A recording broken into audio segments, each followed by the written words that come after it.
Stour Valley walk. Just come from that direction. And this is a walk I've never done before.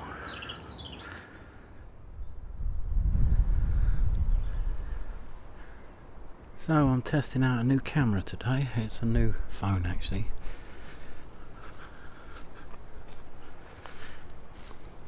It's a model or two old.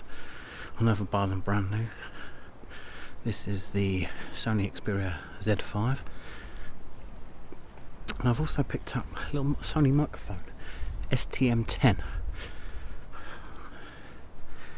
And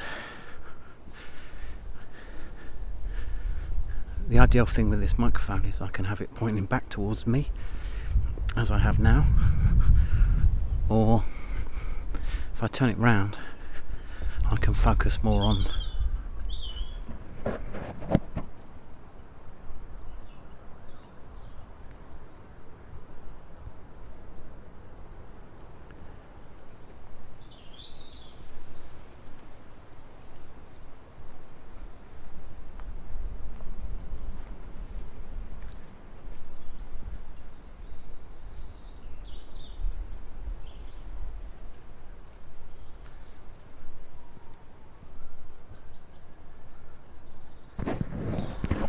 So I had it turned around then.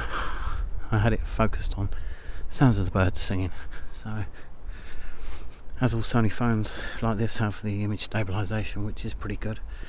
Might be a bit jumpy. I'm holding the phone in my hand and I really should put it on my little holder thing that I hold. It's more balanced that way.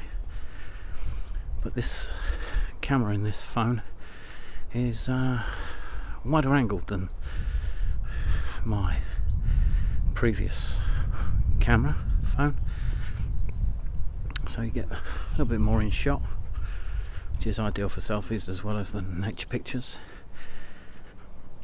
And the beauty of the little tiny microphone that sticks out of the 5-pole port is that it gets rid of some of the horrible noises and distant road noises and hopefully a bit of the wind noise as well.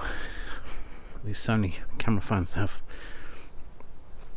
2 microphones on them, so it's very hard to protect from the wind noise. So hopefully on this my audio will be clearer.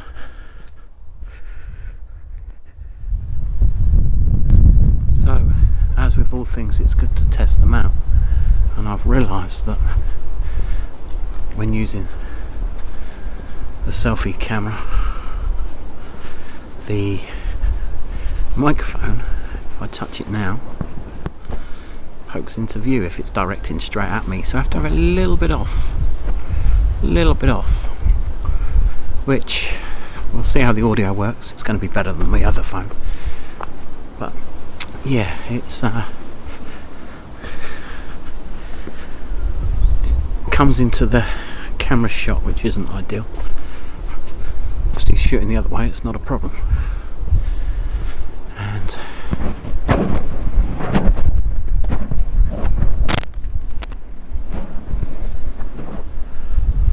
but yeah, you can just see it in the corner there, so that's a bit of a shame. That's mainly because the camera is in the bottom corner here. If it was up there, it would be fine. It's just too close to the headphone port which the microphone's plugged into.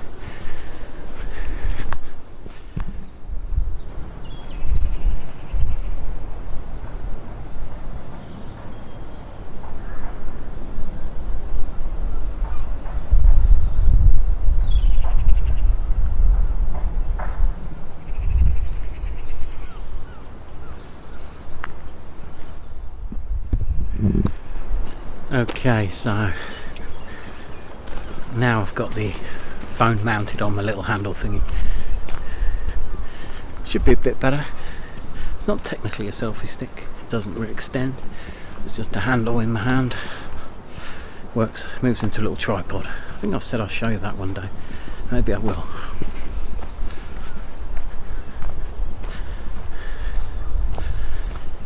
This footpath's lovely. It's a great way to walk to the other end of Canterbury or down to Stour. Certainly beats walking the road. Stour Road Estate. Let's have a look. Okay, we continue this way. I shall turn you around in a second.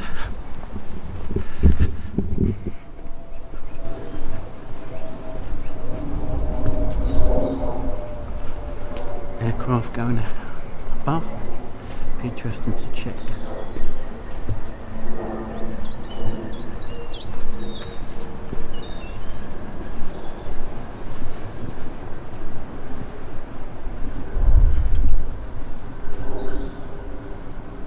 Blackthorn.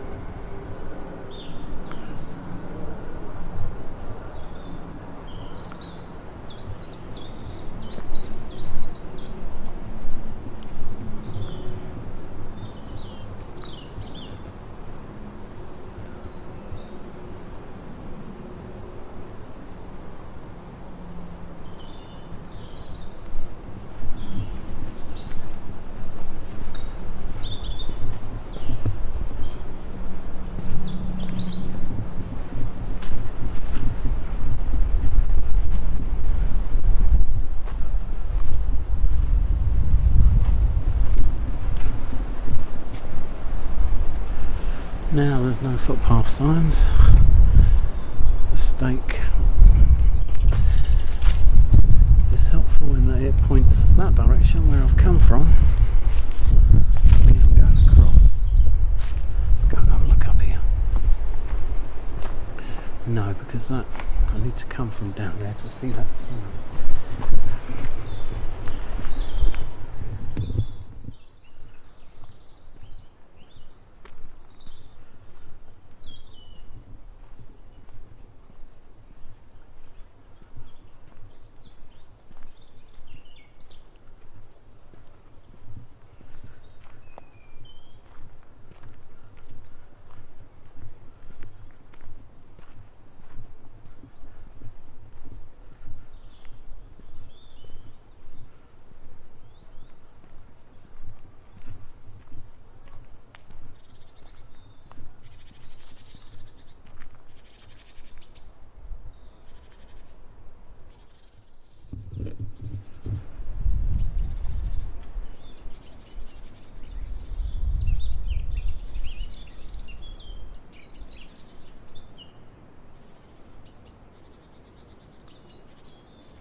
As usual, it's very quiet on these footpaths.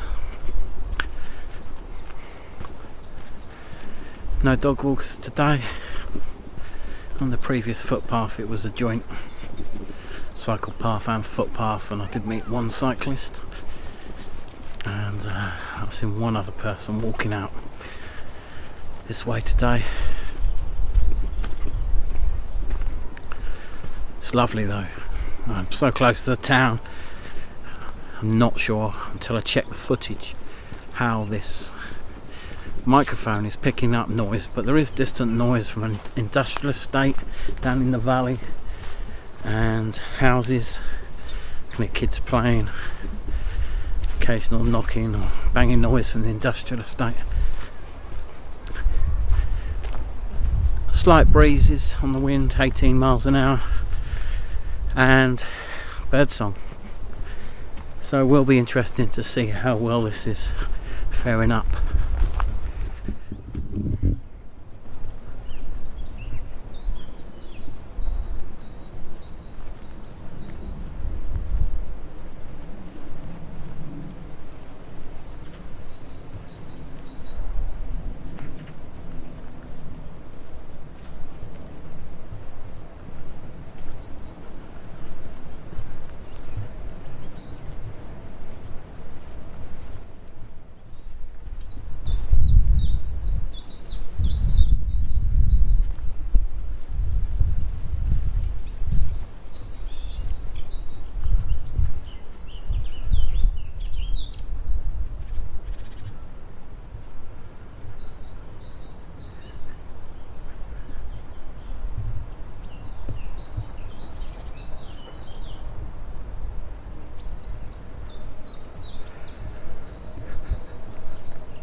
Just had to cross my bugbear, the classic golf course.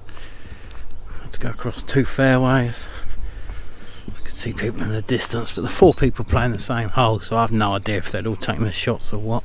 Just walked. So I waited 2 minutes first, but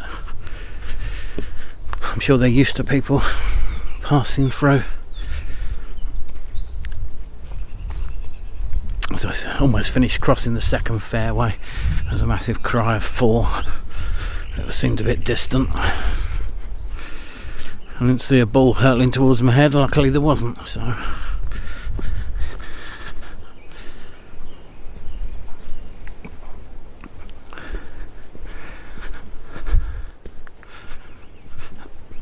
certainly an interesting footpath, this.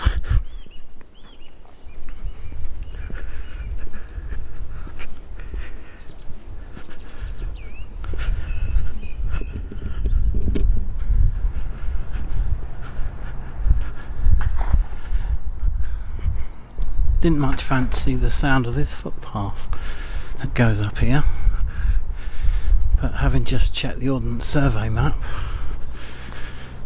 there's a shooting school listed, so you'd like to think it's safe and not just a farmer in his field.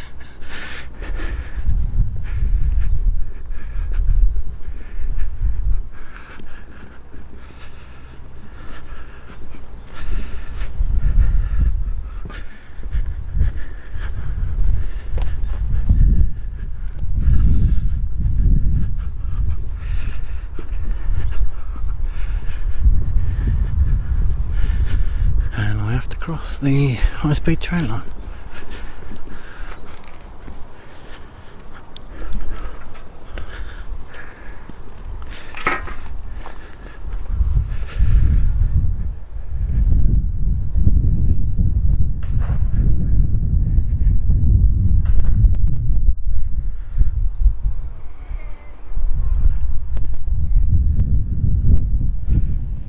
We're clear.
This woodland's absolutely beautiful.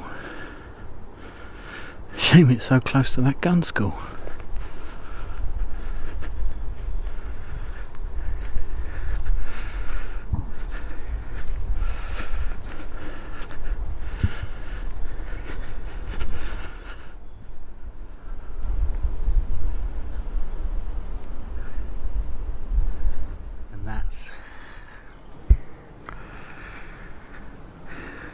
Seeing these daffodils has just reminded me of something, and that's in the card shop the other day. Racks and racks of Easter cards. The minute Mother's Day cards were removed, replaced with Easter cards. Easter cards? Really? They're just making it up now, aren't they? It's a joke.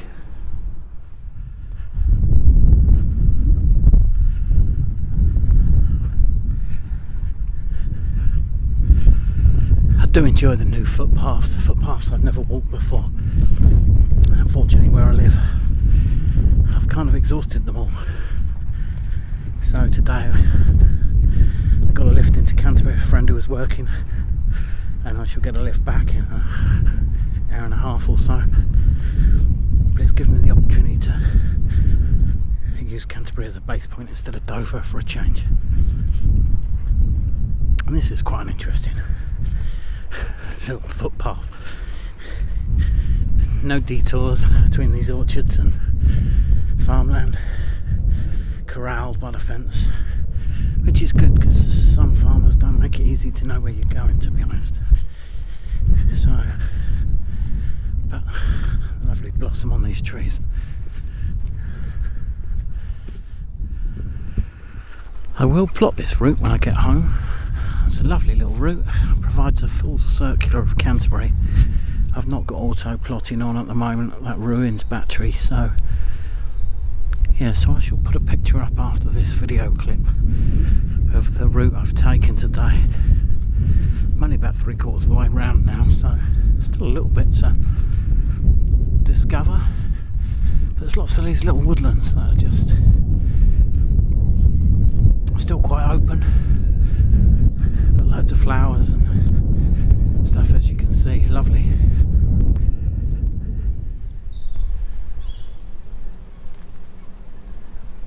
Section's all fenced off, and I've just walked round the majority of it. It's an area I didn't know existed. A lot of replanting going on. Just about to enter into yet another small woodland.